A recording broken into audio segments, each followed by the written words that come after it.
ஸ்ரீமதே ஷடகோபாய நமஹ. சுவாமி நம்மாழ்வார் இந்த உலகில் அவதாரம் பண்ணியது வைகாசி விசாக நன்னாள். அதேபோல சுவாமி நம்மாழ்வாருடைய அர்ச்சா விக்கிரகம் தாமிரபரணி நதியிலிருந்து அவதாரம் பண்ணினது மாசி விசாக நன்னாள்.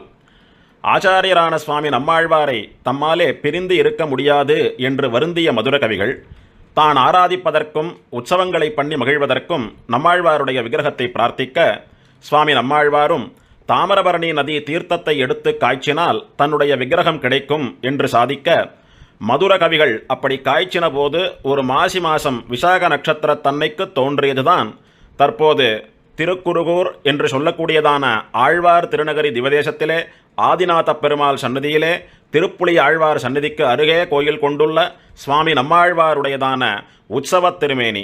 அவரை மதுர கவிகள் தம் திருக்கையாலே பிரதிஷ்டை பண்ணி ஆராதித்து வந்ததோடு கூட உற்சவங்களையும் நடத்தி மகிழ்ந்தார். அந்த ஆராதனமும் உற்சவங்களும் இன்னைக்கு வரைக்கும் விடாமல் தொடர்ந்து நடக்கிறது.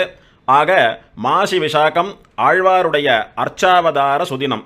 இந்த நன்னாளில் சுவாமி நம்மாழ்வார் தாம் தோன்றிய தாமிரபரணி நதிக்கு எழுந்தருளி தீர்த்தவாரி கண்டருளி ஸ்ரீபாத தீர்த்தம் பிரசாதிக்கிறார். அடியார்களான நாமெல்லாம் கூட சுவாமி நம்மாழ்வாருடைய ஸ்ரீபாத தீர்த்தத்திலே அவரோடு கூட சேர்ந்து தீர்த்தமாடும்படியான பாக்கியம் மாசி விசாகத்தன்னைக்கு ஆழ்வார் திருநகரியிலே தாமிரபரணி நதியிலே பிராப்தமாகிறது. இந்த மாசி விசாகத்தை ஒட்டி சுவாமி நம்மாழ்வாருக்கு 13 நாள்கள் விசேஷமாக வாகன உற்சவங்கள் எல்லாம் கூட நடக்கின்றன. அடியார்கள் அனுபவிக்க வேணும். நம்மாழ்வார் மதுர கவிகள் எம்பெருமானார் சீரார் தூப்புள் திருவேங்கடமுடையான் திருவடிகளே சரணம்.